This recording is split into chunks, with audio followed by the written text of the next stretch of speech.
What are you thinking on the sidelines?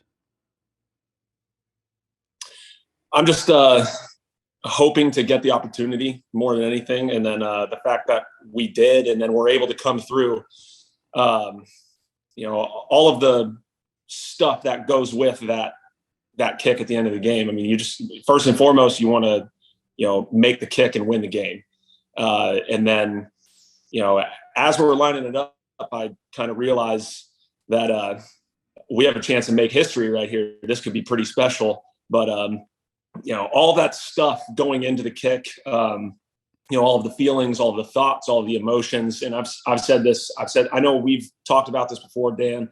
I've said it before that your feelings in those moments don't matter. What matters is executing. What matters is seeing Nick Moore throw back a perfect strike with the snap to 12 o'clock laces that Sam can just spot quickly.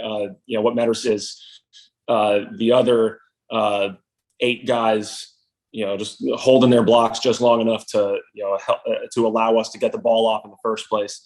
And then just trusting my technique. And when you're that far away, you got to, both trust the technique and also sacrifice some of it to just power the ball.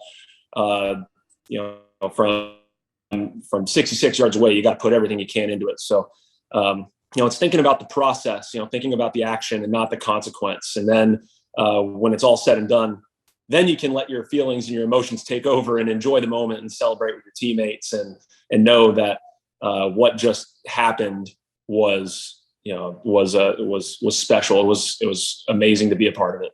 Did you hear the ball hit the crossbar? I did. It sounded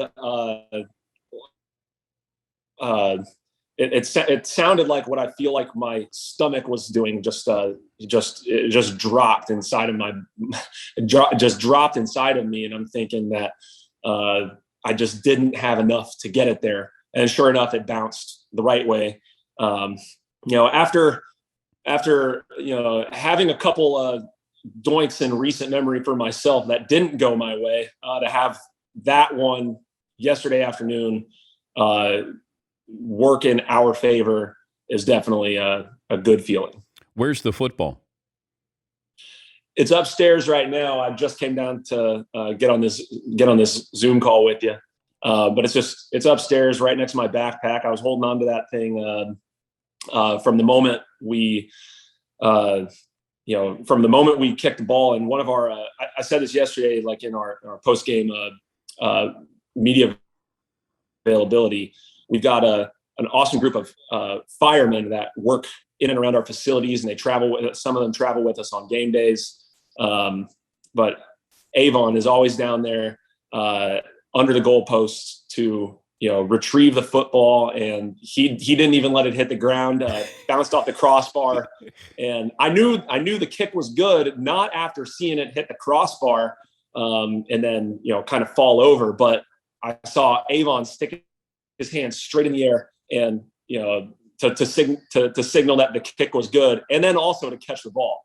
So Avon did an excellent job of not just catching the football, but running it out to me to give it to me. And then I said yesterday as well, Yancey, one of our other firemen, he prepares the K-balls for Sundays, and then for us throughout the practice week. They were like some of the first 2 people that were out there on the field celebrating with us, and it really can't be understated how important just every it just speaks to the importance of everybody within our Ravens organization. It doesn't matter if you're the starting quarterback or you're one of the firemen helping with the menial day-to-day tasks. Every single one of those things, every single one of those little details, Yancey preparing the game ball to where it is serviceable enough to make it 66 and an 1/8 yards when it needed to. And then, Avon just retrieving the ball and running it out to us. It just speaks volumes to how our whole organization operates. It's not just one guy. It's not just 11 guys. It's everybody. So when that ball left my foot. It was like the whole organization. It was like the whole city was along for the ride. And I tried not to feel that in the moment, but it's impossible not to after the fact to just really, really enjoy it.